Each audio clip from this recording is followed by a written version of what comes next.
ঠিক আছে। আচ্ছা আচ্ছা দেখো, আজকে আমরা দেখবো কি শব্দের শ্রেণী বিভাগ। ঠিক আছে, শব্দকে বিভিন্নভাবে আমরা এখানে ভাগ করতে দেখব। আচ্ছা আচ্ছা দেখো তাহলে তোমরা দেখো,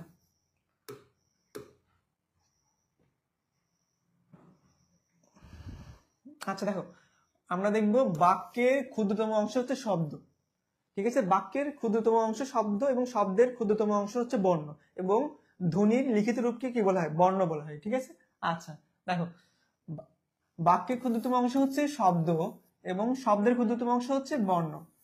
এবং আমরা আমরা দেখছি না, শব্দ তত্ত্বের উপর নাম কি? রূপতত্ত্ব, তাই না? শব্দ তত্ত্বের উপর নাম রূপতত্ত্ব। তো এখানে বলছে শব্দের অপর নাম হচ্ছে রূপ, শব্দের অপর নাম রূপ, এবং শব্দ তত্ত্বকে বলা হয় রূপতত্ত্ব। ঠিক আছে, শব্দ তত্ত্ব কি বলা হয়? রূপতত্ত্ব। ঠিক আছে, আচ্ছা আচ্ছা দেখো,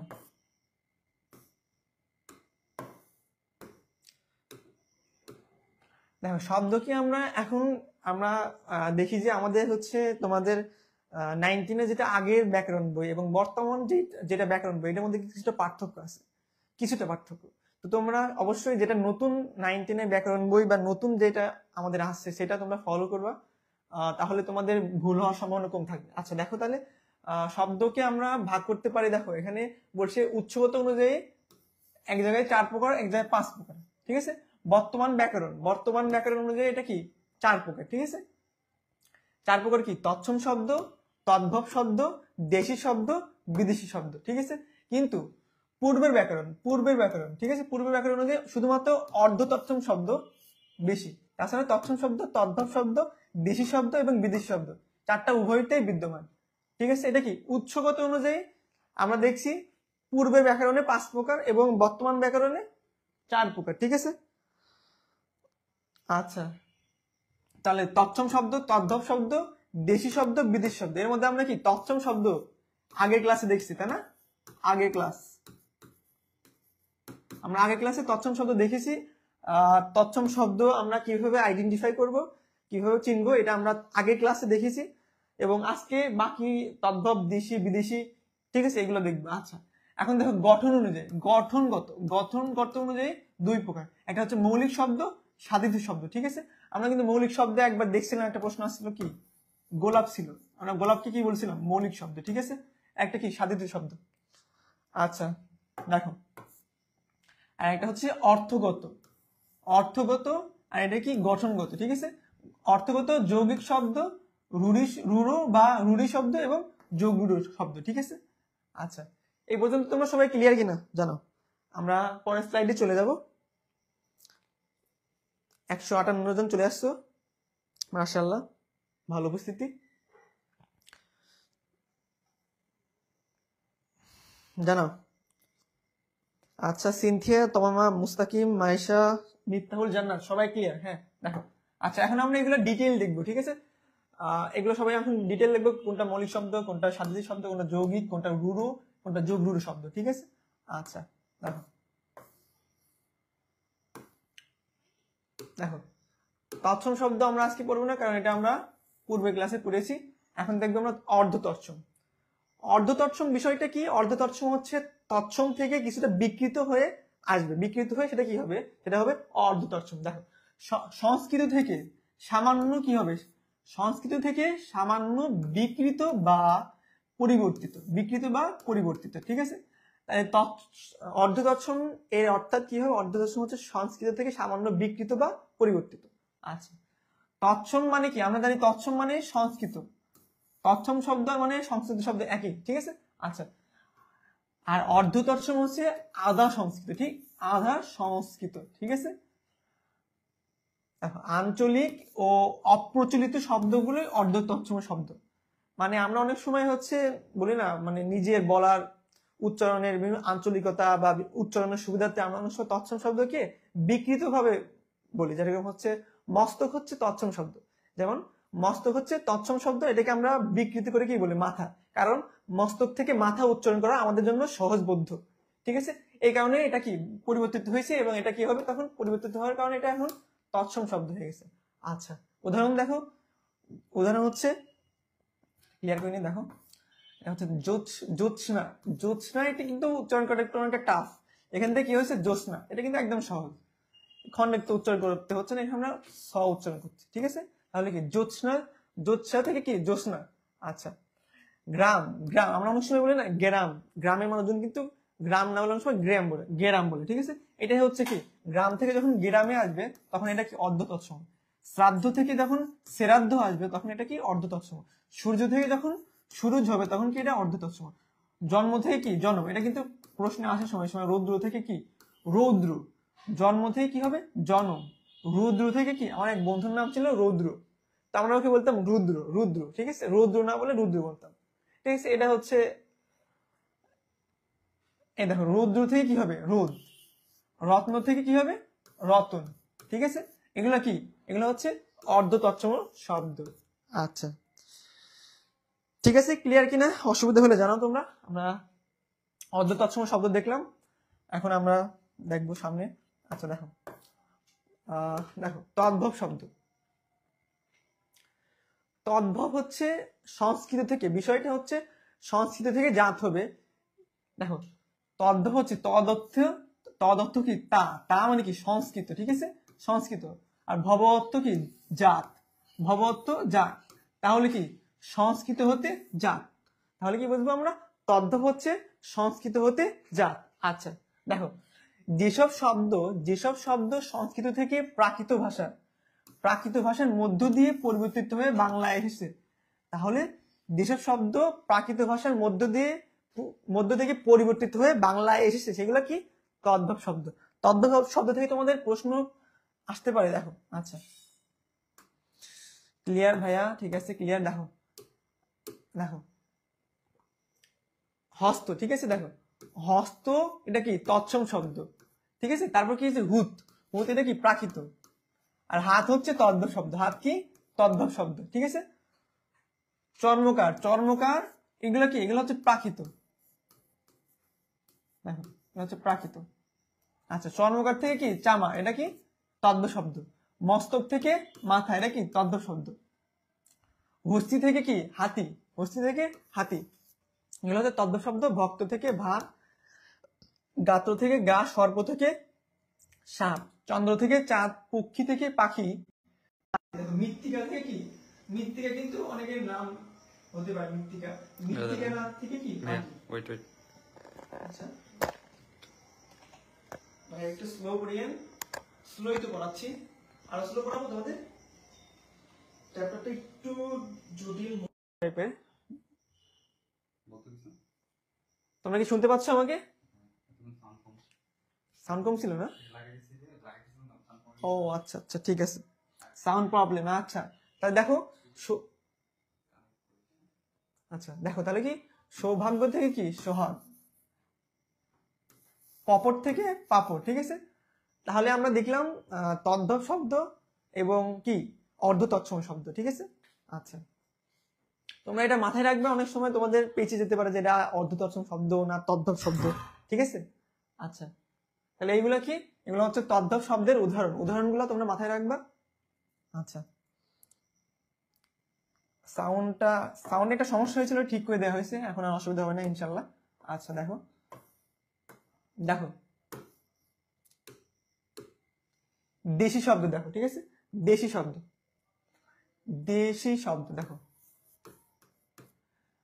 বাংলা ভাষায়, আমরা বলছি না বাংলা ভাষায় আমাদের যে বর্তমান যে ভাষা, আমাদেরকে কলোনিয়াল পিরিয়ডে অনেকেই আমাদেরকে শাসন করছে, ইংরেজ, মুঘল, তারপরে আফগানিস্তান থেকে শেরশাহ বা অন্যান্য বিভিন্ন দেশ থেকে, ইরান, পারস্য, ঠিক আছে, পারস্য ইত্যাদি থেকে যে বিভিন্ন মানুষজন আমাদেরকে শাসন করছে, তাদের ভাষা তাদের সংস্কৃতি আমাদের মধ্যে চলে আসছে, ঠিক আছে। কিন্তু আমাদের উপমহাদেশে আগে কি, উপমহাদেশে আদিম অধিবাসীরা বসবাস করত, আদিম অধিবাসীরা বসবাস করতো, তাদের নাম কি ছিল কোল, তারা কি ছিল কোল, কোল সম্প্রদায়, মুন্ডা, ঠিক আছে, কোল মুন্ডা। তাহলে বাংলাদেশের আদিম অধিবাসীগুলো কারা, কোল মুন্ডা শব্দগুলোকে বলে দেশি শব্দ। তাহলে দেশি শব্দ কোনগুলো হবে, যারা বাংলাদেশের আদিম অধিবাসী তারা কারা হচ্ছে কোল মুন্ডা ইত্যাদি, আরো কয়েকজন আছে, কয়েকটা আছে। আচ্ছা তাহলে দেখো অতি প্রাচীন বলে কিছু কিছু শব্দের মূল অতি প্রাচীন বলে কিছু কিছু শব্দের মূল কোন অধিবাসীদের তা নির্ণয় করা গেলেও দেশি ভাষায় সকল শব্দের মূল অনেক সময় নির্ধারণ করা যায় না। এটা বিষয় না। দেখো তাহলে তাহলে আমরা দেখবো দেশি শব্দগুলো কোনগুলো। দেখো পেট, পেট কি দেশি শব্দ, কিন্তু এটা কোন কোন আদিম গোষ্ঠীদের? তামিল। কুড়ি, কুড়ি দেশি শব্দ, এটা কোন? কোলদের। চুলা এটা কি? মুন্ডারিদের। ঠিক আছে, চুলা মুন্ডারিদের। টোপর, ডাব, খিড়কি, ঢোল, ডিঙ্গি, এগুলো থেকে কিন্তু প্রশ্ন আসতে পারে। তোমাকে ডিঙ্গি ডিঙ্গি লিখে দিয়ে বলবে এটা কোন ভাষার শব্দ বা এটা কোন ভাষা থেকে আসছে, তখন তোমাদের কি লিখতে হবে? দেশি। ঠিক আছে, কুড়ি এটা কিন্তু প্রায় আসে, কুড়ি, কুলা, টোপর, এগুলা। ঠিক আছে, এগুলো থেকে কি প্রশ্ন আসতে পারে। তাহলে কি পেট, কুড়ি, চুলা, টোপর, ডাব, খিড়কি, ঢোল, ডিঙ্গি ইত্যাদি কি দেশি শব্দ। আচ্ছা, দেশি শব্দ তদ্ভব শব্দ না, দেশি শব্দ এবং তদ্ভব শব্দের মধ্যে স্পষ্ট পার্থক্য বিদ্যমান, যা তোমরা দেখছো। আচ্ছা, আজকে ফ্যান না থাকায় মোটামুটি কিছুটা গরম লাগছে, ফ্যান নষ্ট হয়ে গিয়েছে। আচ্ছা দেখো, তাহলে আমরা কিন্তু অর্ধ তৎসম শব্দ, দেশি শব্দ এবং তদ্ভব শব্দ এগুলো দেখলাম। ঠিক আছে, দেশি শব্দ ট্যাংরা, হ্যাঁ ট্যাংরা। আচ্ছা দেখো, এখন আমরা দেখবো গঠনগত। ঠিক আছে, এখন দেখবো কি গঠনগত অনুযায়ী শব্দ কি দুই প্রকার। আমরা দেখছি না, গঠনগত অনুযায়ী শব্দ দুই প্রকার, একটা হচ্ছে মৌলিক শব্দ, সাধিত শব্দ। আচ্ছা দেখো, মৌলিক শব্দ কোনগুলা এবং মৌলিক শব্দকে কিভাবে আমরা আইডেন্টিফাই করব।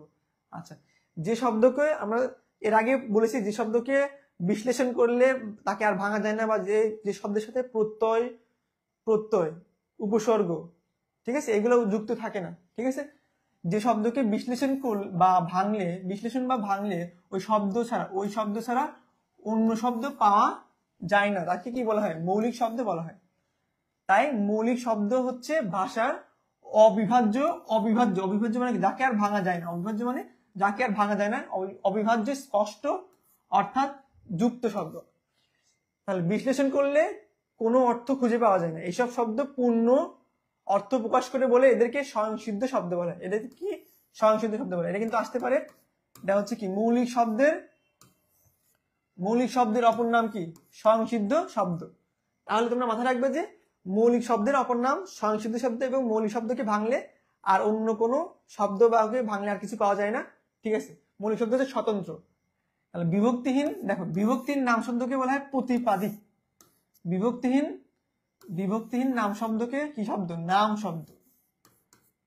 বিভক্তিহীন নাম শব্দকে বলা হয় প্রতিপাদিক। আচ্ছা দেখো, তাহলে এখানে কি দেখো, হাতকে কিন্তু আমরা আর ভাঙতে পারি না। ঠিক আছে, হাতকে আর আমরা কোনোভাবে ভাঙতে পারি না।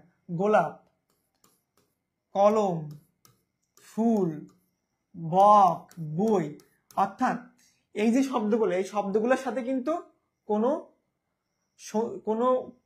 উপসর্গ, বিভক্তি বা অনুসর্গ এগুলা যুক্ত নেই। ঠিক আছে, আচ্ছা বৃষ্টি হচ্ছে, ভাইয়া কারেন্ট চলে গেল। হ্যাঁ, বৃষ্টি হচ্ছে, রোদ হচ্ছে, সবকিছু হচ্ছে রাজশাহীতে। দেখো এখন দেখবো আমরা সাধিত শব্দ।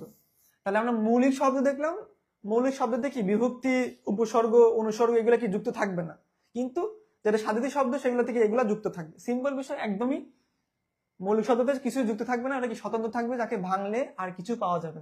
এখন দেখো, মৌলিক শব্দ বা ধাতু অথবা প্রকৃতির সঙ্গে কি সন্ধি, উপসর্গ, প্রত্যয়, সন্ধি, উপসর্গ, প্রত্যয় কিংবা সমাস নিষ্পন্ন হয়ে যেসব শব্দ গঠিত হয় তাকে সাধিত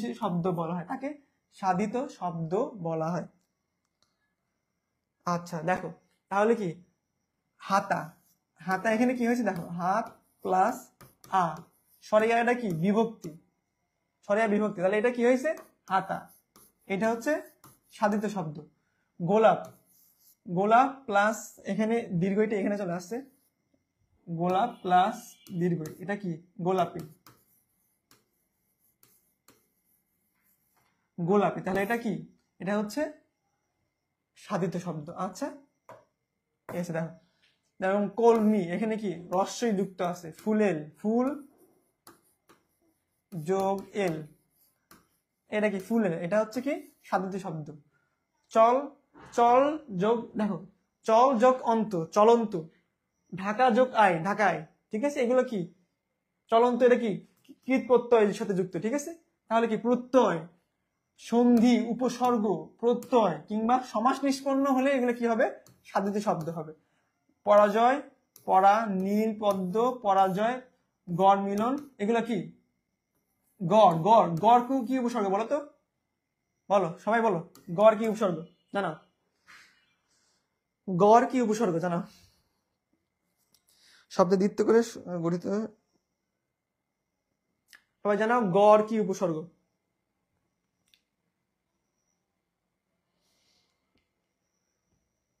সবগুলা ক্লাসের পিডিএফ তোমাদের ক্লাস শেষে আমি গ্রুপে দিয়ে দেবো, তোমরা ফার্স্ট ব্যাচের হও আর সেকেন্ড ব্যাচের হও, ইট ডাজন্ট ম্যাটার, তোমাদেরকে আমরা গ্রুপে ক্লাস শেষে দিয়ে দেবো। আচ্ছা হ্যাঁ, আমরা পড়েছিলাম না নাকি, আমরা এইভাবে পড়ি না, আম খাস লাগর, আম খাস লাগর, এগুলো কি আরবি, এগুলো কি আরবি উপসর্গ, ঠিক আছে। আচ্ছা দেখো এগুলো হচ্ছে কি আরবি উপসর্গ। আচ্ছা এখানে কি গড় মিলন হবে, ঠিক আছে। আচ্ছা এখন দেখবো আমরা অর্থগত হবে, তাহলে আমরা কি দেখছি, আমরা দেখছি একটা হচ্ছে গঠনগত ভাবে, একটা হচ্ছে অর্থগত ভাবে, ঠিক আছে। আচ্ছা এখন দেখবো আমরা অর্থগত ভাবে শব্দ তিন প্রকার, একটা হচ্ছে যৌগিক শব্দ, রুরু বা রুরি শব্দ, আর একটা হচ্ছে যৌগিক শব্দ। তাহলে গঠনগত ভাবে আমরা দেখছি দুই প্রকার, সাধিত শব্দ এবং কি মৌলিক শব্দ। আর এখন কি অর্থগত ভাবে কি তিন প্রকার দেখছি, তিন প্রকার কি রুড়ো শব্দ, যৌগিক শব্দ এবং যৌগিক শব্দ, ঠিক আছে। আচ্ছা আম খাস লাগ, ঠিক আছে, গড় খয়ের আম খাস খাস না, ঠিক আছে। আমরা যেভাবে যেভাবে মনে রাখি ডাজেন্ট ম্যাটার, মনে রাখলেই হলো কোনোভাবে, ছন্দ ভাই মনে রাখলে অনেক সময় আমরা অনেক কঠিন বিষয় মনে রাখতে পারি, এটা একটা সুবিধা। আচ্ছা দেখো এখন আমরা দেখবো যৌগিক শব্দ, যে শব্দের ব্যবহারগত এবং ব্যুৎপত্তিগত, অর্থাৎ উৎপত্তিগত, মানে আমরা যেটা ব্যবহার করি, ধরো আমরা একটা শব্দকে আমরা আমাদের যে ডেইলি লাইফে যেভাবে ব্যবহার করি, কিন্তু এটার উৎপত্তিগত অর্থ এবং ব্যবহারগত অর্থ যদি ভিন্ন না হয়, অর্থাৎ দেখো যে সকল শব্দের ব্যবহারগত অর্থ, ব্যুৎপত্তিগত অর্থ একই থাকে, কি থাকে একই, কি একই, এইটুকু মাথায় রাখলে তোমরা যৌগিক শব্দ মাথায় রাখতে পারবে। একটা হচ্ছে ব্যবহারগত অর্থ এবং ব্যুৎপত্তিগত অর্থ, ব্যবহারগত অর্থ এবং ব্যুৎপত্তিগত অর্থ যদি একই থাকে তাহলে সেটা কি হবে, যৌগিক শব্দ। তাহলে এই বিষয়ে তিনটা বিষয় মাথায় রাখতে হবে, ব্যবহারগত এবং ব্যুৎপত্তিগত অর্থ একই থাকবে, সেটা কি হবে, যৌগিক শব্দ। তাহলে যৌগিক শব্দতে কি হবে, ব্যবহারগত অর্থ এবং ব্যুৎপত্তিগত অর্থ একই থাকবে। আর রুড়ো বা রুড়ি শব্দতে কি হবে, ব্যবহারগত এবং ব্যুৎপত্তি অর্থ একই থাকবে না, ঠিক আছে। আচ্ছা দেখো গোলাপ, হ্যাঁ রস্যই দীর্ঘই যে কোনো একটা হতে পারে, হয়তো ভুল হয়েছে আমার কিছু একটা। আচ্ছা গোলাপি, গোলাপ কোথায় গেল, গোলাপি, তুমি বলছো গোলাপিতে রস্যই হবে, যাই হোক কিছু একটা তোমরা দেখে নিও, অসুবিধা নেই, দীর্ঘকারী হওয়ার কথা, যদি রস্যইকার হয় তোমরা দেখে নিও। আচ্ছা দেখো এখন দেখো আমরা, দেখো এখানে দেখো, এদিকে তাকাও, সব এদিকে তাকাও, গায়ক, দেখো গায়ক, কর্তব্য, মধুর, বাবুয়ানা, দৈহিত্র, ঠিক আছে। দেখো এদিকে তাকাও, গায়ক, কর্তব্য, মধুর, বাবুয়ানা, দৌহিত্র, এগুলো আমরা, গায়ক মানে আমরা কি বোঝাই, যে গান গায়। তাহলে গান গায়, গায়কের ক্ষেত্রে গায়কের যে ব্যুৎপত্তিগত অর্থ, এবং আমরা গায়কের যেটা আমরা ডেইলি লাইফ ইউজ করি সেটা হচ্ছে কি, যে গান গায়। তাহলে দেখো গায়ক এর কি ব্যুৎপত্তিগত অর্থ হচ্ছে গই প্লাস নক বা অক, এটা কি, এটার ব্যবহারিক অর্থ হচ্ছে গান করে যে। তাহলে কি দেখতে পাচ্ছি আমরা এখানে এর ব্যুৎপত্তিগত অর্থ এবং ব্যবহারিক অর্থ একই, তাহলে এটা কি হবে, যৌগিক শব্দ, ঠিক আছে। কর্তব্য, ক্রি যোগ তব্য, যা করা উচিত, তাহলে এটা কি, ব্যবহারগত অর্থ এবং ব্যুৎপত্তিগত অর্থ একই হচ্ছে। মধুর, মধু প্লাস র, মধুর মতো মিষ্টি গুণ সম্পন্ন, বাবু আনা, বাবু প্লাস আনা, বাবুর ভাব, দৌহিত্র, দুহিত প্লাস ন। এটা হচ্ছে তো আমরা যখন প্রত্যয় শিখবো, কৃত প্রত্যয়, এটা কি কৃত প্রত্যয়, ঠিক আছে, এটা কি কৃত প্রত্যয়। যখন আমরা প্রত্যয় শিখবো, তদ্ধিত কৃত প্রত্যয় এবং তদ্ধিত প্রত্যয় তখন শিখবো, তখন আমরা এগুলো দেখবো। তাহলে দেখো দৌহিত্র, দুহিত প্লাস ন, এগুলা কি কন্যার পুত্র, তাহলে এটা উৎপত্তিগত অর্থ এবং ব্যবহারিক অর্থ একই। তাহলে এটা কি হবে, এটা হবে যৌগিক শব্দ, ঠিক আছে। আচ্ছা দেখো চিকা মারা, চিকা প্লাস মারা, দেওয়ালে লিখো, ঠিক আছে। গোলাপি, গোলাপ প্লাস রস্যই, আচ্ছা রস্যই হবে ওখানে, দীর্ঘই হবে না, তোমরা ক্লিয়ার করে নাও। পিতরহীন, পিতা প্লাস হীন, যার পিতা নাই। পক্ষী, পক্ষ প্লাস ইন, যার পক্ষ বা পক্ষ অর্থাৎ কি ডানা, ডানা আছে। মিতালি, মিতা প্লাস আলী, মিতা মানে আমরা বলি না তুমি আমার মিতা, ঠিক আছে, মিতা। আচ্ছা মিতা প্লাস আলী, এটা কি বন্ধুর মতো ভাব, এগুলা কি, এগুলা হচ্ছে যৌগিক শব্দ। আচ্ছা তোমাদের যৌগিক শব্দ ক্লিয়ার কিনা এবং এই পর্যন্ত সবাই ক্লিয়ার কিনা জানাও, আমরা যৌগিক শব্দ থেকে রুরো বা রুরি শব্দতে যাব। আচ্ছা ভাইয়া টাঙ্গুয়ার হাওরে আসি, ক্লাস দেখছি, মাশাআল্লাহ। টাঙ্গুয়ার হাওর, টাঙ্গুয়ার হাওর, তারপরে হচ্ছে তোমাদের মৌলভীবাজার, সুনামগঞ্জ। চিকামারা, চিকামারা বোঝাই দেন, চিকা, চিকামারা মানে কি, চিকামারার অর্থ, এটা ব্যুৎপত্তিগত অর্থ চিকা, এটা মানে এটা গঠিত হয়েছে কি চিকা প্লাস মারা এইভাবে, তাহলে এটার অর্থ কি দেওয়ালে লিখো। এটা হয়তো আমাদের তেমনটা প্রচলিত না, এই জন্য আমরা এটা অনেকেই হয়তো এটার সাথে প্রচলিত না, এই জন্য তোমাদের কিছুটা খটকা লাগছে। তো এটার ব্যুৎপত্তিগত অর্থ এবং ব্যবহারিকগত অর্থ একই। আচ্ছা চিকা মারা বললাম, তোমাদের হয়তো অনেকেই তোমরা এটার সাথে পরিচিত না, এই জন্য তোমাদেরকে কিছুটা অ্যাবসার্ড লাগছে, উদ্ভূত লাগছে। আচ্ছা দেখো ক্লিয়ার।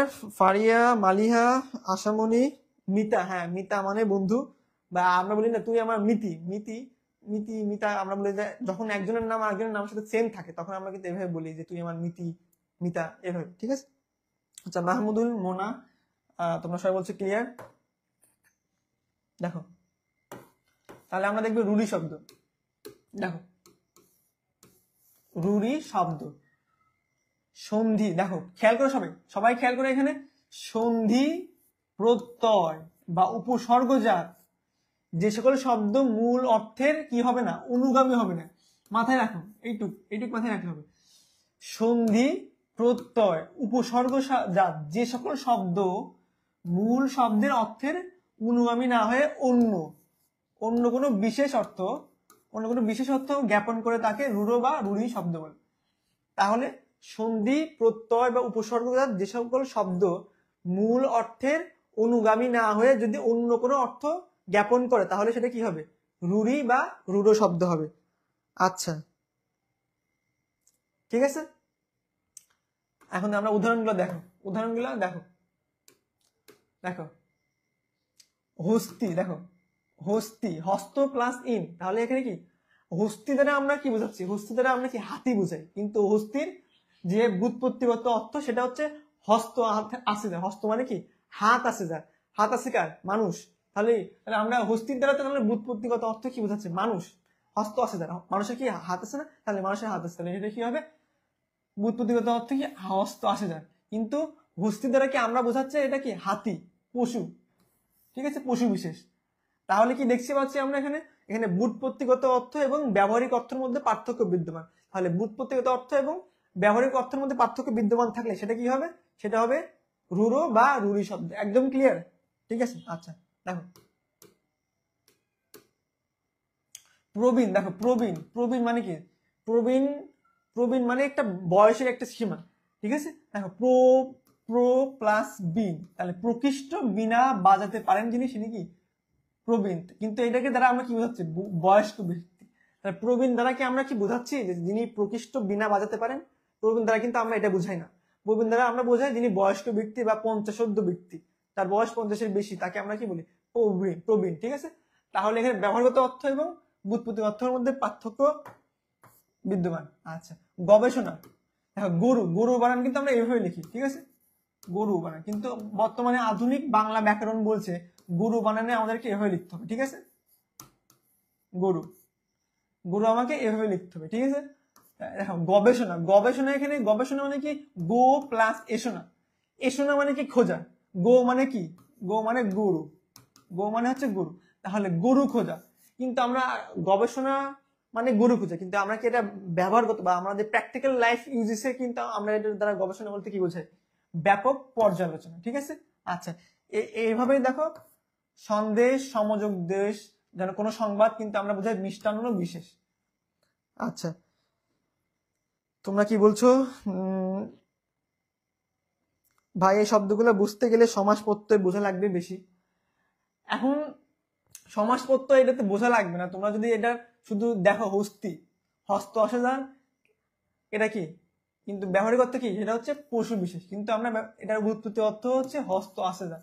এটা বুঝতে হবে, মানে এগুলো তোমাকে মাথায় রাখতে হবে। তাহলে তোমরা মাথায় যদি না রাখো যে হস্ত এটার ব্যুৎপত্তি অর্থ কি, তোমরা যদি মাথায় না রাখো যে হস্ত বা প্রবীণ, প্রবীণ গবেষণা এগুলোর ব্যুৎপত্তিগত অর্থ কি, তাহলে এটা যদি মাথায় না রাখো তাহলে তোমরা এটা আইডেন্টিফাই করতে পারবে না বা এটা ডিফারেন্সিয়েট করতে পারবে না যে হচ্ছে এটা হচ্ছে ব্যবহারগত অর্থ এবং যে ব্যুৎপত্তিগত অর্থ এদের মধ্যে ভিন্নতা আছে কি।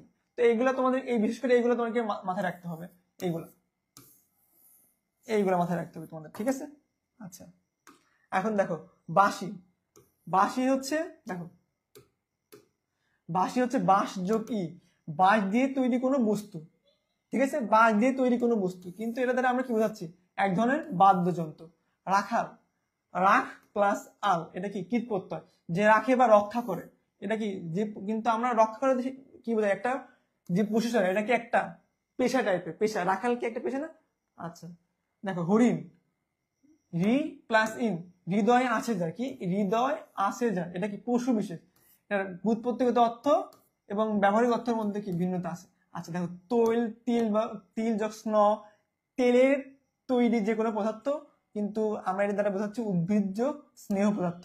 আচ্ছা শ্বশুর, দেখো শ্বশুর ইন্টারেস্টিং, শো প্লাস সু, দ্রুত খায় যিনি, শ্বশুর এর ব্যুৎপত্তিগত অর্থ হচ্ছে দ্রুত খায় যিনি, কিন্তু এটা আমরা ইউজ করি স্বামী স্ত্রীর বাবা দ্বারা। ঠিক আছে, আচ্ছা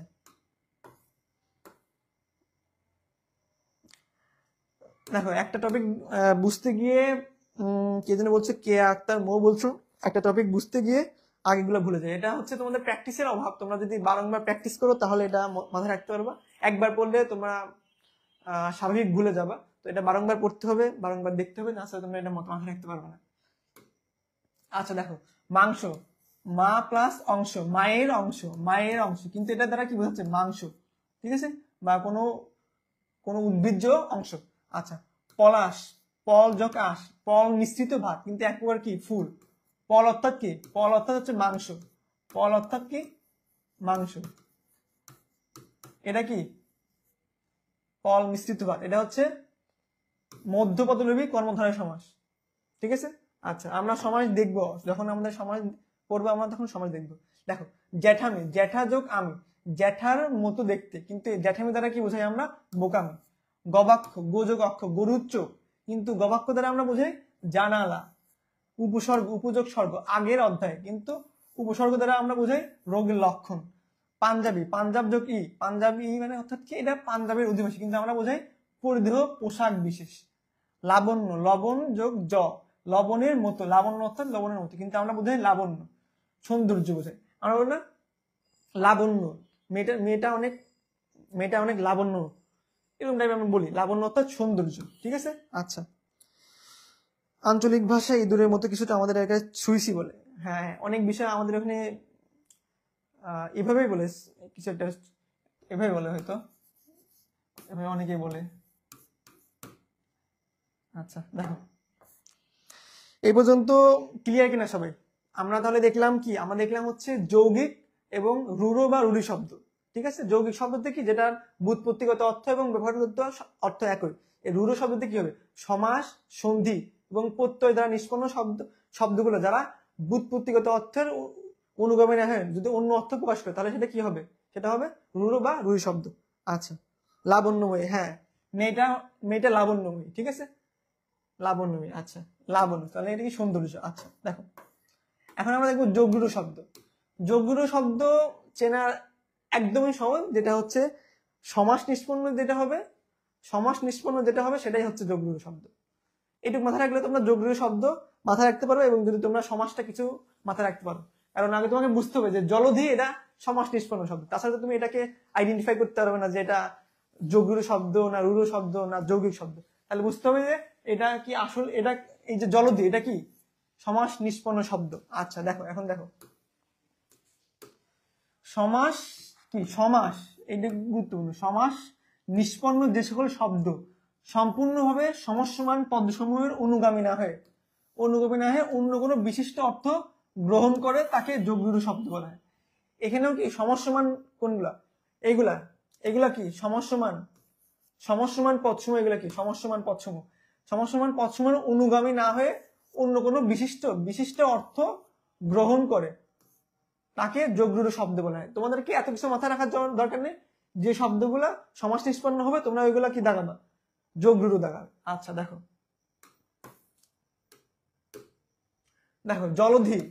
জলধি এর বিশেষত্ব কি, সমুদ্র। জলধির কি সমাস কি, জল ধারণ করে যে, এটা দ্বারা কি বোঝায়, গ্লাস, নদী, পুকুর, জগ, মগ। কিন্তু আমরা এটা কি বোঝাচ্ছি, বিশেষত্বে সমুদ্র বোঝাচ্ছি। এগুলা না বুঝে কি বোঝাচ্ছি, সমুদ্র। ঠিক আছে। আচ্ছা জলদ অর্থাৎ মেঘ, জল দেয় যে। ঠিক আছে। বলদ মানে বোকা, বল দেয় যে সেটা কি বলদ, এটা কি যে, এটা হচ্ছে সমাস নিষ্পন্ন, কি সমাস নিষ্পন্ন। আচ্ছা দেখো তোমাদেরগুলো এই যে ব্যাস বাক্যগুলো মাথায় রাখতে হবে, মানে এগুলোর কোনটা ব্যাস বাক্য, এগুলো মাথায় না রাখলে তোমরা এটা আইডেন্টিফাই করতে পারবে। আচ্ছা দেখো তুরঙ্গম যা তাড়াতাড়ি যায়। ঠিক আছে, যা তাড়াতাড়ি যায়।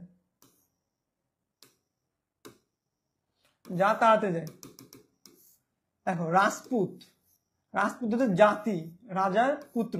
ঠিক আছে, রাজার পুত্র এটা কোন সমাস তোমরা বলো তো দেখি, কোন সমাস জানাও দেখি। এবং এটাও জানো, পঙ্কে জন্মে যা, পঙ্কজ, এগুলো কোন সমাস জানাও দেখি, সবাই জানো কোন সমাস এগুলো। পঙ্কজ কি পদ্মফুল, কিন্তু এর দ্বারা হচ্ছে পঙ্কে জন্মে যা। পঙ্কে অর্থাৎ কি, কাদায়। পঙ্ক অর্থাৎ কি, এটা মানে কি, পঙ্ক অর্থাৎ কি, কাদা। আচ্ছা ষষ্ঠী তৎপুরুষ, রাজার পুত্র। তারপর এটা পঙ্কে জন্মে যা।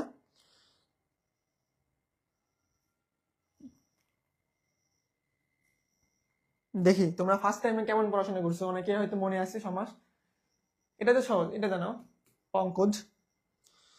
পঙ্কজ জানো, উপপদ তৎপুরুষ। হ্যাঁ, নীলয়ে ভদ্রা বলছে উপপদ তৎপুরুষ, প্রিয়ান্তি সরকার বলছে ষষ্ঠী তৎপুরুষ রাজপুত। হ্যাঁ, শ্রাবণী বলছো উপপদ তৎপুরুষ। হ্যাঁ, উপপদ তৎপুরুষ এবং ষষ্ঠী তৎপুরুষ। আচ্ছা দেখো সরোজ অর্থাৎ কি, পদ্মফুল, কিন্তু এটা কি সরোবরে জন্মজা। ঠিক আছে।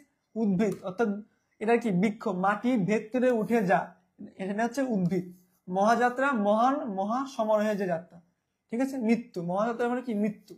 বেতার, নেই তার যা, এটা কি বেতার। আদিত্য, অদিতির পুত্র, এটা কি, এটা দ্বারা সূর্য বোঝায়। অচল, যা নড়াচড়া করে না।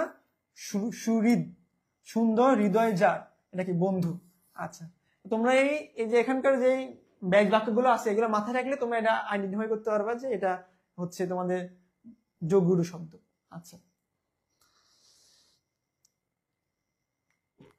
ঠিক আছে। দেখো তোমরা অপ্রাসঙ্গিক কমেন্ট না করে তোমরা ক্লাসে মনোযোগ দাও। কমেন্ট করতে লাগে অনেক সময় তোমরা অনেক বিষয় মিস করে ফেলবা, তো অপ্রাসঙ্গিক কমেন্ট না করে যেটা টু দ্য কনটেক্সট কমেন্ট করো। ঠিক আছে। আচ্ছা দেখো এখন আমরা এই যে এগুলো দেখলাম যে হচ্ছে গঠনগতভাবে এবং দেখো গঠনগতভাবে অর্থগতভাবে যে আমরা এই যে শব্দের প্রকারভেদ দেখলাম, যোগরূঢ় শব্দ, রূঢ়ি শব্দ এবং কি যৌগিক শব্দ, এইগুলোর মধ্যে তোমাদের কোনো সমস্যা আছে কিনা? আমরা এখন শব্দের প্রত্যেকটি শব্দ বা বিভিন্ন ধরনের শব্দ দেখব। জানাও তোমাদের এই পর্যন্ত অসুবিধা আছে কিনা, তোমরা সবকিছু ক্লিয়ার কিনা। যৌগিক শব্দতে কি হবে, ব্যুৎপত্তিগত অর্থ এবং ব্যবহারগত অর্থ একই হবে, এবং রূঢ়ি শব্দতে কি হবে, প্রত্যয়, সন্ধি ইত্যাদি নিষ্পন্ন শব্দ কি হবে, ব্যুৎপত্তিগত অর্থ এবং ব্যবহারিক অর্থ এক হবে না। এবং এবং তোমাদের যে যোগরূঢ় শব্দতে কি হবে, সমাস নিষ্পন্ন হবে। আচ্ছা, ক্লিয়ার। জ্যোতি দাস ক্লিয়ার, প্রিয়াঙ্কা সরকার ক্লিয়ার। কমেন্ট হয়েছে, তোমরা আন্না বলছো। 40 মিনিট এত দ্রুত ক্লান্ত হয়ে গেলে হবে? এখন কথা হইলো। দেখো এখন আমরা দেখবো পর্তুগিজ শব্দ, খুবই গুরুত্বপূর্ণ পর্তুগিজ শব্দ। দেখো খুবই গুরুত্বপূর্ণ হচ্ছে পর্তুগিজ শব্দ, এখান থেকে প্রায় প্রশ্ন এসে থাকে। খুবই গুরুত্বপূর্ণ কি, পর্তুগিজ শব্দ, এখান থেকে কিন্তু প্রায় প্রশ্ন এসে থাকে। তনিমা, ফারিয়া, সাহারা, কাকুন সবাই বলছো ক্লিয়ার। আচ্ছা তোমরা খেয়াল করো, পর্তুগিজ শব্দ মনে রাখার একটা আমরা ছোট্ট টেকনিক বা একটা ছন্দ দেখবো, যার মাধ্যমে আমরা পর্তুগিজ শব্দ প্রায় মনে রাখতে পারবো, বা বেশিরভাগ পর্তুগিজ শব্দ এটার মধ্যে আছে। আপনি একটু ফাস্ট, আসলে এটা আমার বাই ইনস্টিংক্ট, সহজাত প্রবৃত্তি, মানে আমি ফাস্ট লার্নার এবং ফাস্ট দ্রুত কথা বলি চেষ্টা করি। তো তোমাদেরকে আমি আস্তে কথা বলার চেষ্টা করেছি, কিন্তু তোমাদের অসুবিধা হচ্ছে বলে মনে হচ্ছে না। তবুও তোমরা জানাবে, আমি এটা আস্তে আস্তে নিজেকে শুধরে নিয়ে তোমাদেরকে আস্তে আস্তে পড়ানোর চেষ্টা করব। আচ্ছা, আজকে আমাদের ফার্স্ট ক্লাস, বুঝতে প্রবলেম হচ্ছে, সমস্যা নেই, তুমি কন্টিনিউ করো, ইনশাল্লাহ বুঝতে সমস্যা হবে না। তো তোমরা এখানে সবাই মনোযোগ দাও। আমরা এখন দেখবো পর্তুগিজ শব্দ। দেখো পর্তুগিজ শব্দ এটা আমরা কিভাবে মনে রাখবো। একজন গির্জার পাদ্রী, একজন কি গির্জা হচ্ছে কি, গির্জা হচ্ছে খ্রিস্টান ধর্মের উপাসনালয়, গির্জা হচ্ছে খ্রিস্টান ধর্মের উপাসনালয়। তাহলে কি গির্জা পাদ্রী, তাহলে এগুলো কি, এগুলো হচ্ছে কিন্তু পর্তুগিজ শব্দ। তাহলে কি একজন গির্জার পাদ্রী, দেখো এখানে খেয়াল করো, একজন গির্জার পাদ্রী মার্ক করা ইস্পাত আলমারি, ঠিক আছে, ইস্পাত আলমারি এবং কেদারা। গির্জার পাদ্রী মার্ক করা ইস্পাত আলমারি এবং কেদারা দেখলো, যে গির্জার পাদ্রী মার্ক করে দেখলো যে ইস্পাত আলমারি এবং কেদারা দেখলো এটা ভেঙে গিয়েছে, ঠিক আছে, ভেঙে গিয়েছে। তখন সে জানালা দিয়ে মিস্ত্রিকে ডাক দিল, ডাক দিলে তখন মিস্ত্রি এসে পেরেক, আলপিন, চাবি এগুলো দিয়ে কি এই আলমারি কেদারা এবং জানালা ঠিক করে দিল, ঠিক আছে। এটা কি ছিল, ইস্পাতের। তাহলে গির্জার পাদ্রী মার্ক করা ইস্পাতের আলমারি এবং কেদারা দেখলো ভেঙে গিয়েছে, তখন জানালা দিয়ে মিস্ত্রিকে ডাক দিল। মিস্ত্রি এসে কি বললো, পেরেক, আলপিন এবং চাবি, পেরেক আলপিন দিয়ে কি করলো, এগুলো ঠিক করে দিল। যখন ঠিক হয়ে গেল, তখন কি চাবি নিয়ে সে কোথায় গেল, গুদামে গেল খাওয়ার উদ্দেশ্যে। তখন কি বোতলে পানি খেলো, পিরিচে করে কি, পিরিচ কি বুঝো, এটা হচ্ছে বলে পিরিচ, ঠিক আছে, বা এইভাবে থাকে গোল, এগুলো পিরিচে করে কি আচার, আতা, আনারস, পেয়ারা, পেঁপে, ঠিক আছে, পাউরুটি খেলো। পাউরুটি এটা কি কোপ, হয়তো বানান ভুল হয়েছে, জাম্বুরা, এগুলো খেলো, ঠিক আছে। তারপরে বালতি নিয়ে গোসলের উদ্দেশ্যে সাবান, তোয়ালা নিয়ে গেল। তারপর গোসল শেষে কাপড় ইস্ত্রি করে কামিজ এবং কাতান পরে কি একটা মেয়ের সাথে টাঙ্কি মারার উদ্দেশ্যে, ঠিক আছে, ডেট করার উদ্দেশ্যে গেল। কিন্তু যাওয়ার পর সবাই যখন দেখলো যে একজন গির্জার পাদ্রী একটা মেয়ের সঙ্গে বিদ্যমান। তোমাদের যারা খ্রিস্টান ধর্মের একটা বিষয় আছে যে যারা হচ্ছে গির্জার পাদ্রী বা পোপ ফ্রান্সিস যারা আছে না, তারা বিবাহ করে না, ঠিক আছে, বা তারা নারীর সঙ্গ থেকে দূরে থাকে, তারা বিবাহ করেন না। তো যখন দেখলো যে একজন গির্জার পাদ্রী যিনি একজন নারীর সাথে বিদ্যমান আছেন, তখন তিনি ভাবলেন, আমি যীশু খ্রিস্টকে মানি এবং তার ক্রুশ বিদ্ধ হওয়ার ঘটনা এগুলা জানি, ঠিক আছে। তখন মানুষ তাকে কি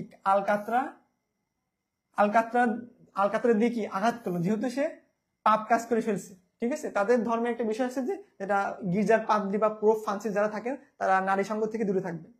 আচ্ছা, তখন সে কি ফিতা দিয়ে আত্মহত্যা করার চেষ্টা করলো, কার্তুজ বোমা মেরে নিজেকে মেরে ফেললো। আচ্ছা,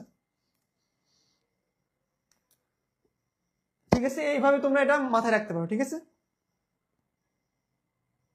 ভাই এবার থেকে টপিক আগাম বলে দিন, তাহলে সবাই পড়ে আসলে বুঝতে উত্তর করতে সুবিধা হবে। টপিক তোমাদেরকে এর আগের দিনই তো জানিয়ে দেওয়া হয়েছিল যে তোমাদের টপিক হবে শব্দের শ্রেণীবিভাগ। তো তোমরা প্রত্যেকটি শব্দ এভাবে তোমরা মনে রাখতে পারবে, এগুলো বেশি সবগুলোই হচ্ছে পর্তুগিজ শব্দ। আচ্ছা ঠিক আছে। আচ্ছা দেখো, হ্যাঁ তোমরা যেভাবে পর্তুগিজ শব্দ মনে রাখতে পারো, কিন্তু তোমরা এখানে একটা সিকোয়েন্স, এখানে কোনো আলাদা শব্দ নাই, এখানে যে শব্দগুলো আছে সবগুলোই পর্তুগিজ শব্দ। তো তোমরা এটা যদি একবার এটা মনে রাখতে পারো, তাহলে তোমরা ইজিলি তোমরা এগুলো এটা মাথায় রাখতে পারবে, ঠিক আছে। আর তোমরা যদি অন্য কোনো পদ্ধতিতে মনে রাখতে চাও, সমস্যা নেই, তোমরা মনে রাখতে পারো, যে যেভাবে মনে রাখতে স্বাচ্ছন্দ্য বোধ করো সেভাবে মনে রাখবা। আচ্ছা দেখো, এখন দেখবো আমরা জাপানি শব্দ। দেখো জাপানি, জাপানি দেখো রিক্সা, হাসনা হেনা, গুরুত্বপূর্ণ, ঠিক আছে। জাপানি শব্দ রিক্সা, হাসনা হেনা, ক্যারেট, জুডো, জুডো, হারিকিরি, প্যাগোডা, ঠিক আছে।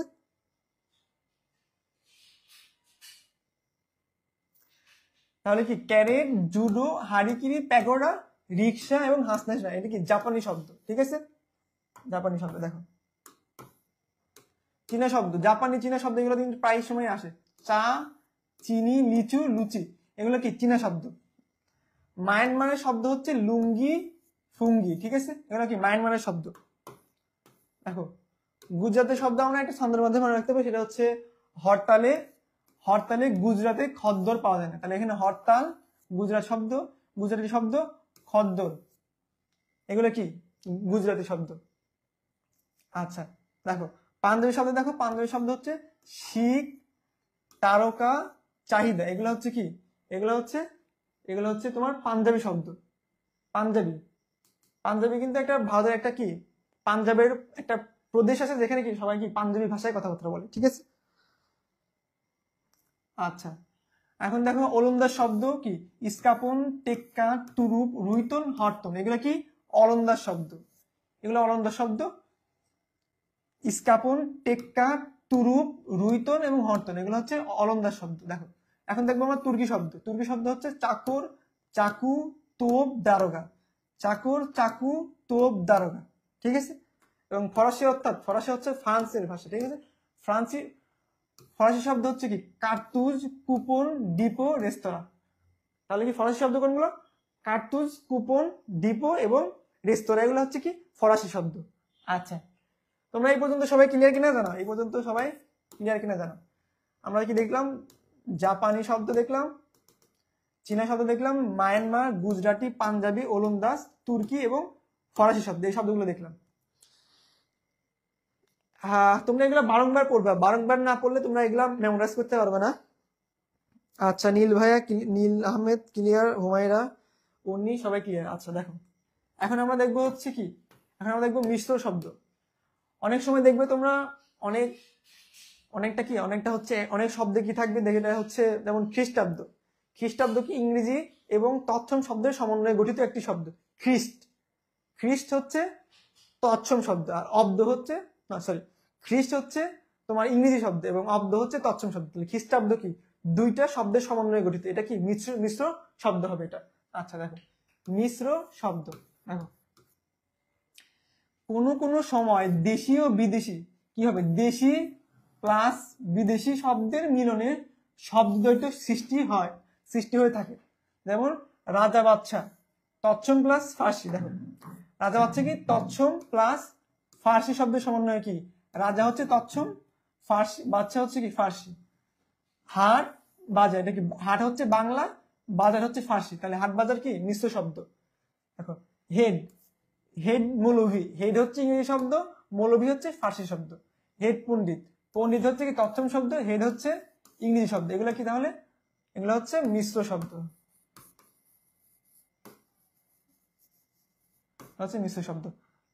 তো তোমাদের প্রশ্ন দুইভাবে আসতে পারে এখান থেকে, একটা হচ্ছে তোমাকে দিয়ে বলবে যেমন রাজা বাদশা দিয়ে বলবে, বা ধরো এটা তো কঠিন সহজ হয়ে যায়, খ্রিস্টাব্দ তোমাদেরকে দিয়ে বলবে যে এটা কোন শব্দ, ঠিক আছে। খ্রিস্টাব্দ দিয়ে তোমাদেরকে বলবে এটা কোন শব্দ, তৎসম শব্দ, তদ্ভব শব্দ, ইংরেজি শব্দ বা মিশ্র শব্দ, তখন তোমাদেরকে কি দাঁড়াতে হবে, মিশ্র শব্দ দাঁড়াতে হবে। আচ্ছা আর দুই নাম্বার হচ্ছে তোমাদেরকে খ্রিস্টাব্দ দিয়ে বলবে যে এটা কোন খ্রিস্টাব্দ দিয়ে বলবে যে এটা কোন কোন ভাষার সমন্বয়ে গঠিত, ঠিক আছে। আচ্ছা আচ্ছা দেখো তাহলে পকেট মার, দেখো পকেট মার কি ইংরেজি প্লাস বাংলা, চৌহদ্দি ফার্সি প্লাস আরবি শব্দের সমন্বয়ে গঠিত। তো তোমাদের এটা কিন্তু মনে রাখা অনেক টাফ যে এটা হচ্ছে কোন কোন ভাষার সমন্বয়ে গঠিত, কিন্তু এটা কিন্তু মনে রাখা সহজ যে এটা কোন শব্দ কিন্তু তোমাদের জন্য মনে রাখা সহজ। প্রশ্ন আসবে ডাক্তারখানা কোন কোন মানে কোন শব্দ, তখন তোমাদের কি দেখাতে হবে মিশ্র শব্দ, কিন্তু এটা মনে রাখা সহজ। কিন্তু যখন বলবে যে ডাক্তারখানা কোন কোন শব্দের সমন্বয়ে গঠিত, তখন তোমাদেরকে উত্তর করতে হবে ইংরেজি ফার্সি, এবং এটা একটু মনে রাখা কঠিন। এই জন্য তোমাদেরকে এটা একটু বারংবার পড়তে হবে, ঠিক আছে। আচ্ছা দেখো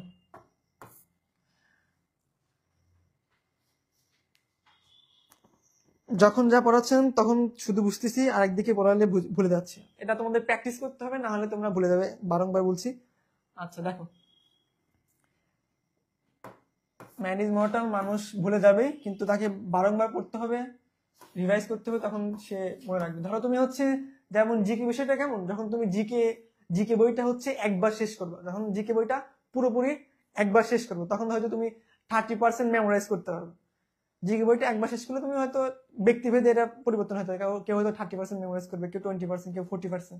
যখন তুমি এটা দ্বিতীয়বার তুমি এটা যখন রিভাইজ করবা, তখন যখন তুমি এটা দ্বিতীয়বার পরে রিভাইজ করবা, তখন তুমি দেখে 30% থেকে এটা 40% বা 50% চলে যাবে। তো বারংবার করলে এমন সময় হয়তো তুমি এটাকে 60 বা 70% নিয়ে যেতে পারবে, তোমাদের জিকে মনে থাকবে। আচ্ছা দেখো আমরা এখন প্রশ্ন সলভে চলে আসি। দেখো প্রথম প্রশ্ন আছে কোনটি ফরাসি থেকে আগত শব্দ। আচ্ছা একের সি, জাহিদ বলছো, সোহাগ সরকার বলছো, ফাতেমা সিফাত শাহিনা বলছে একের সি, হ্যাঁ সি। তাহলে বোচকা এটা হবে না, জানালা এটা হবে না, কাচি এটা হবে না, এটা কি হবে রেস্তোরাঁ, ঠিক আছে। আচ্ছা দেখো রিক্সা, ভালো প্রশ্ন। রিক্সা, দেখো রিক্সা শব্দটি কোন ভাষার শব্দ। দুয়ের একদিনে এত কঠিন টপিক শেষ, তোমাদের তো সিলেবাসে অনেক টপিক, যদি আমরা এটাগুলো ভেঙে ভেঙে পড়াই তাহলে তো তোমরা সিলেবাস শেষ করতে পারবে না। একদিনে কমসে কম একটা টপিক আমাদেরকে শেষ করতে হবে, তাছাড়া তোমাদের জন্য বিপদ। দেখো দুইয়ের অনেকেই বলছো হানি, মেঘবালিকা, নুসরাত, তন্ময়, নিলয়, সাদিয়া, তোমরা বলছো কি দুইয়ের এক জাপানি, হ্যাঁ রিক্সা কি শব্দ, জাপানি শব্দ, ঠিক আছে। দেখো 3 নম্বর দেখো কোনটি চীনা ভাষা থেকে আগত। চীনা মানে হচ্ছে চা, চিনি, এগুলা কি, এগুলো হবে হচ্ছে চীনা ভাষা, তাহলে এটা কি হবে চা। দেখো এখানে প্রশ্ন আসছে, দেখো হেড পণ্ডিত, দেখো বললাম না তোমাদেরকে দুই ভাই প্রশ্ন আসতে পারে, একটা হচ্ছে কোন শ্রেণীর শব্দ বা কোন কোন শব্দের সমন্বয়ে গঠিত। হেড পণ্ডিত, হেড এটা কি ইংরেজি এটা, এবং কি তৎসম, তাহলে এটা কি হবে বিদেশি শব্দ হবে না, তৎসম শব্দ হবে না, দেশি শব্দ কি হবে না, এটা কি হবে মিশ্র শব্দ। আচ্ছা দেখো এখন দেখো যৌগিক শব্দ, তোমরা এটা অ্যান্সার করো সবাই, 5 নাম্বার অ্যান্সার করো, সবাই 5 নাম্বার অ্যান্সার করো। 5 নাম্বার হচ্ছে কোনটি যৌগিক শব্দ। দেখো আমরা কি বলছি যৌগিক শব্দতে কি হবে, যৌগিক শব্দতে হবে ব্যুৎপত্তিগত অর্থ এবং ব্যবহারগত অর্থ একই হবে, ঠিক আছে। আচ্ছা দেখো গায়ক, এখানে কি তোমরা অনেকেই বলছো ঘ, আশামণি ঘ বলছো, সিনথিয়া তোমা ঘ বলছো, নিশাদ, সাদিয়া সুমা হ্যাঁ ঘ বলছো, তাহলে গায়ক কি হবে যে যিনি গান করেন, তিনি কি গায়ক, তাহলে এটা ব্যুৎপত্তিগত অর্থ এবং ব্যবহারগত অর্থ একই, তাহলে এটা কি হবে, এটা হবে যৌগিক শব্দ। আচ্ছা দেখো এখন দেখো নিচের কোন শব্দগুলো ওলন্দাজ শব্দ, ওলন্দাজ। লুঙ্গি ফুঙ্গি এটা কি মায়ানমার,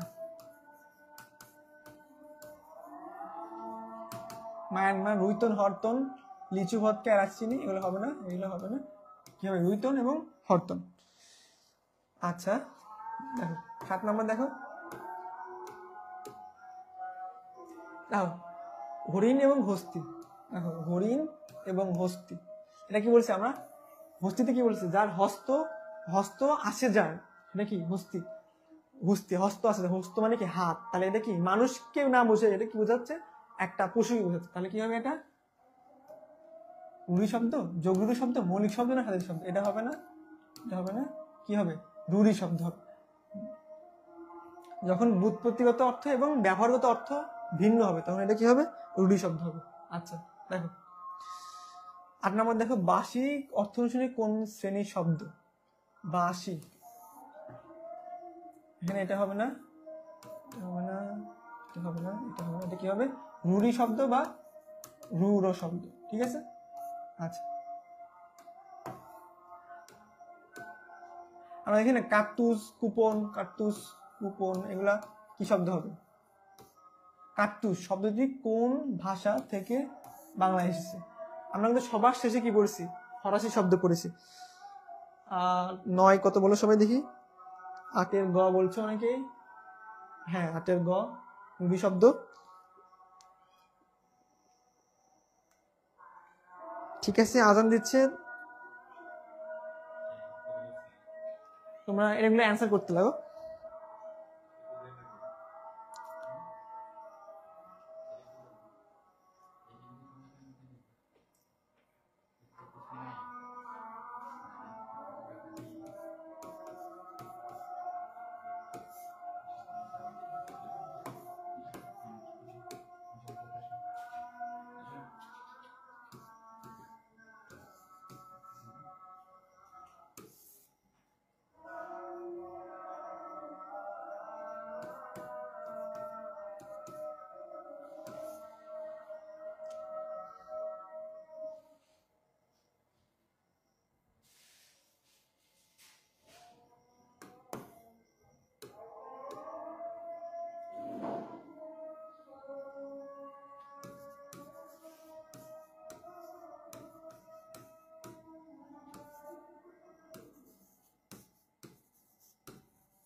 ঠিক আছে, তোমরা এটা বুঝতে পারছো না? জ্যোৎস্না, জ্যোৎস্না কি আছে? জ্যোৎস্না, এটাতে কি আছে?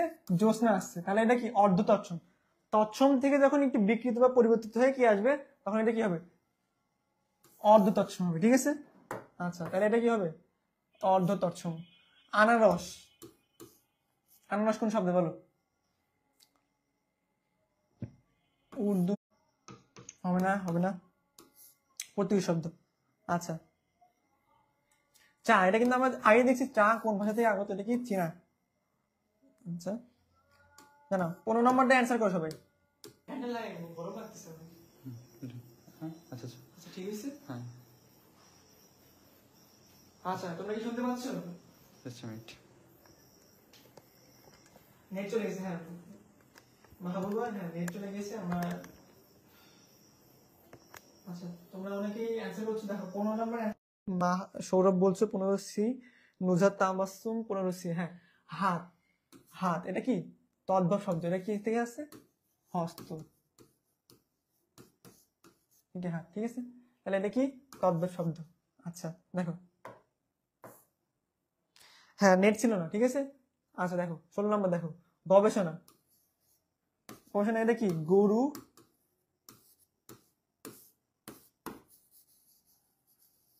গরু খোঁজা, তাহলে এটা কি হবে? 16 নাম্বার হবে গুরু খোঁজা, কি হবে এটা? মৌলিক শব্দ হবে না, যোগ শব্দ হবে না, যৌগিক শব্দও হবে না, কি হবে? গরু খোঁজা মানে কি? আমরা গরু খোঁজা মানে আমরা গবেষণা মানে কি বুঝাচ্ছি? গরু খোঁজা, এটা কি ব্যুৎপত্তিগত অর্থ, কিন্তু ব্যবহারিক অর্থ হচ্ছে কি? ব্যাপকভাবে বিশ্লেষণ। তাহলে ব্যবহারিক অর্থ এবং ব্যুৎপত্তিগত অর্থের মধ্যে পার্থক্য বিদ্যমান, তাহলে এটা কি হবে? রুড়ি শব্দ। আচ্ছা দেখো উম্মে ইয়াসমিন বলছো 17/4, হ্যাঁ খ্রিস্টাব্দ। দেখো খ্রিস্টাব্দ কি? মিশ্র শব্দ। আচ্ছা দেখো বাংলা ভাষায় রিক্সা শব্দটি, রিক্সা দেখো, রিক্সা শব্দটি এসেছে কোথা থেকে? ফরাসি, ফার্সি, এগুলো হবে না, কি হবে? জাপানি হবে। 17/4 হুমায়রা দিশা বলছো আফরোজ বিথি 17/4, হ্যাঁ 17/4, 18 হচ্ছে 18/4 নুজহাত তাবাসসুম 18/4, হ্যাঁ দেখো দেখো মৌলিক শব্দ কোনটি জানো? মৌলিক শব্দ কোনটি? 19 নম্বরটা তোমরা অ্যান্সার করো। মৌলিক শব্দ কোনটি? 19 নম্বরটা অ্যান্সার করো। তোমাদের প্রশ্ন কিন্তু এভাবেই আসবে। তোমাদের তো এখন হয়তো অনেকেরই অনেক ইজি লাগছে যে এটা তো অনেক সহজ ভাইয়া, এটা তো অনেক সহজ, এটা তো আমরা অনেক সহজেই পাচ্ছি। কিন্তু যখন তোমাদের সামগ্রিক প্রশ্ন আসবে তখন এই সহজ বিষয়গুলাই তোমরা ভুলে যাবে। এই সহজ বিষয়গুলাই তোমাদের পরীক্ষায় আসবে, মঙ্গল গ্রহ থেকে প্রশ্ন আসবে না। এই মা, গোলাপ এগুলাই আসবে, যে গোলাপ কোন শব্দ, তখন তোমাদের দেখাতে হবে এটা মৌলিক শব্দ। তাহলে এটা কি মৌলিক শব্দ কোনটি? নুজহাত তামাসসুম, নিলয়, ভাদ্রা, আফরোজ, বিথি, জোবাইদা, লিয়াকত, সৌরভ, তোমরা কি বলছো? মা হচ্ছে মৌলিক শব্দ, ঠিক আছে। আচ্ছা দেখো কোনটি তদ্ভব শব্দ? দেখো হস্ত, এটা কি তৎসম? সূর্য, এটা কি তৎসম? কর্ম, এটা কি তৎসম? মস্তক, মস্তক থেকে কি আসছে? মাথা, তাহলে এটা কি হবে? তদ্ভব শব্দ, ঠিক আছে। আচ্ছা দেখো হাসনা হেনা, দেখো হাসনা হেনা, হাসনা হেনা, রিক্সা, এটা কোন শব্দ? সাঁওতালি, গুজরাটি, হিন্দি হবে না, জাপানি শব্দ। 20-এর হ্যাঁ 20-এর সাদিয়া সুমা, হ্যাঁ সাদিয়া সুমা বলছো। 21-3 জাপানি, হ্যাঁ 21-3 জাপানি শব্দ। দেখো 22 নম্বর দেখো পাকা শব্দটি তৎসম রূপ। পাকা এর কি তৎসম রূপ চাচ্ছি, কি চাচ্ছে? তৎসম, তৎসম। হ্যাঁ 21-3 নুজহাত তাবাসসুম, 21-3 অর্নি, তারেক, মনোয়ারি, ইয়াসিন, হ্যাঁ 21-3। 22 নম্বর কি পক্ষ, এটা কি হবে না? পক্ষ, এটাও হবে না। পক্ষ, এটা হবে, কি হবে? এটা হবে কর নিচে ব, পক্ষ, ঠিক আছে। আচ্ছা দেখো 20, এটা জানো 20 কোন শ্রেণীর শব্দ জানো?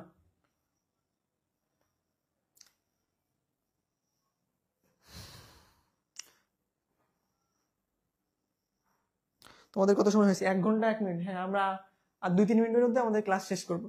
আমরা প্রায় ক্লাসের শেষ পর্যায়ে আছি এবং ক্লাসটা কিন্তু খুবই গুরুত্বপূর্ণ ছিল। আজকে যে টপিকগুলো তোমাদেরকে পড়াইছি এটা কিন্তু প্রায় প্রশ্নে আসে।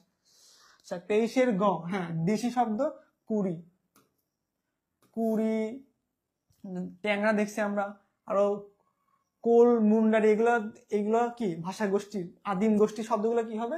দেশি শব্দ হবে। আচ্ছা দেখো তুর্কি, তুর্কি শব্দ দেখো,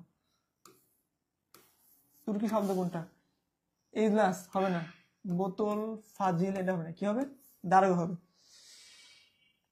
আয়াত সিদ্দিকা, হ্যাঁ দারোগা হবে। আয়াত সিদ্দিকা বলছো 24-এর ক। আচ্ছা দেখো 25 নম্বর দেখো অর্থগত দিক থেকে হরিণ, হরিণ, হরিণ আমরা কি হরিণ বলতে কি? হরিণ, হরিণ দ্বারা কি বোঝাচ্ছে এখানে? সুন্দর হৃদয় আসে যার, হরিণ দ্বারা কি দেখছি আমরা? দেখো এখানে দেখো, দেখো হরিণ হৃদয় আসে যান, দেখছো? হরিণ দ্বারা কি বোঝাচ্ছি আমরা? হৃদয় আসে যান। হরিণের কি বুৎপত্তিগত হচ্ছে হৃদয় আসে যান, কিন্তু এর ব্যবহারিক অর্থ কি? পশু। হরিণ একটা পশু বিশেষ, তাহলে এটা কি হবে? রূঢ় শব্দ বা রূঢ়ি শব্দ, ঠিক আছে। আচ্ছা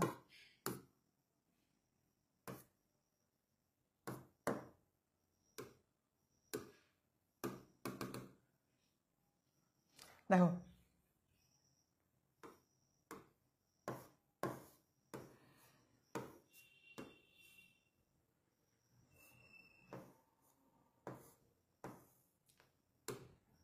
দেখো হরিণ তাহলে কি হৃদয় আসে যায়, হৃদয় আসে যায়, সেটা কি হরিণ। এটা কি বুৎপত্তিগত অর্থ, কিন্তু ব্যবহারিক অর্থ কি? এটা পশু।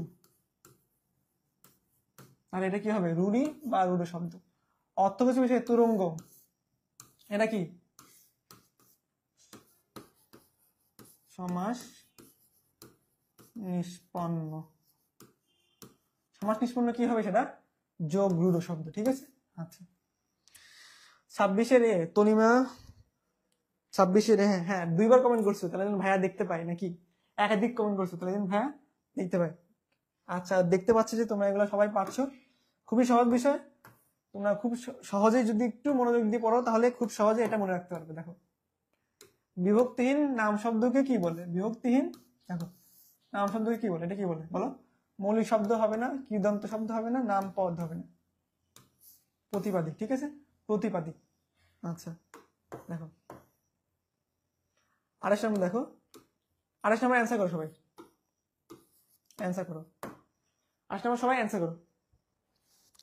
27 গ আফরোজ বিথি আফরিন শাহনাজ রিমু বলছো। 27 গ নুজহাত তাবাসসুম। 27 3 অনি প্রতিপাদিক। হ্যাঁ তোমরা 28 অ্যান্সার করো, ও দেখতে পাচ্ছ না, 28 অ্যান্সার করো। 27 সি শ্রাবণী কমেন্ট করছো কিন্তু দেখছি না আসলে। যারা প্রথম দিকে কমেন্ট করছো তাদের কমেন্টগুলো দেখতে পাচ্ছি, কারণ আমাদের এখানে কমেন্টগুলো একটু পরে আসে, তো শেষের দিকে যারা কমেন্ট করছো ওদের কমেন্ট হয়তো দেখতে পাচ্ছি না। আচ্ছা 28 নম্বর অ্যান্সার করো Jyoti Das, Mona, Sohag Sarkar. C C C C. আচ্ছা রোদ, এটা কি আসছে? রুদ্র থেকে জন্ম, থেকে কি জনম, রুদ্র থেকে কি রোদ, তাহলে এটা কি অর্ধ তৎসম শব্দ। ঠিক আছে, অর্ধ তৎসম শব্দ।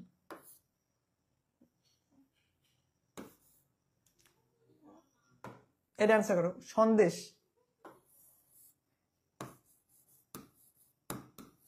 এটা হচ্ছে কি ব্যুৎপত্তিগত হচ্ছে কি খবর, কিন্তু ব্যুৎপত্তিগত অর্থ কি সন্দেশের ব্যুৎপত্তিগত অর্থ হচ্ছে খবর, কিন্তু আমরা সন্দেশ দ্বারা কি একটা মিষ্টান্ন বিষয় বুঝে, তাহলে এটা কি হবে রূঢ় শব্দ বা রূঢ়ি শব্দ। ঠিক আছে, তোমরা সবাই ক্লিয়ার? এই পর্যন্ত সবাই ক্লিয়ার কিনা? তো তোমাদের ক্লাস আজকে এই পর্যন্তই। তো তোমরা টপিকগুলো ভালো করে পড়বা। সামনে তোমাদের যে অ্যাসিড টেস্ট থাকবে, সপ্তাহে যে টেস্ট থাকে, টেস্টে তোমাদের টপিক থেকে প্রশ্ন থাকবে, এবং তোমাদের যে আগের যে আমরা যে টপিক পড়েছি ওটার পরীক্ষাও সামনে থাকবে, কালকে বা পরশুদিন তোমাদের পরীক্ষা থাকবে। তোমরা ওইটার প্রস্তুতি নাও এবং আজকের যে পড়া এটা তোমরা কমপ্লিট করো এবং নোটগুলো গ্রুপে সাবমিট করো। আমি কিন্তু তোমাদের সবার নোটই দেখি এবং টুকটাক দেখার চেষ্টা করি। ঠিক আছে, আচ্ছা 1 ঘন্টা 7 মিনিট হয়ে গেছে আজকে। তাহলে আজকে ক্লাস এই পর্যন্ত। তোমরা ভালো থেকো, সুস্থ থাকো। সবাইকে আসসালামু আলাইকুম।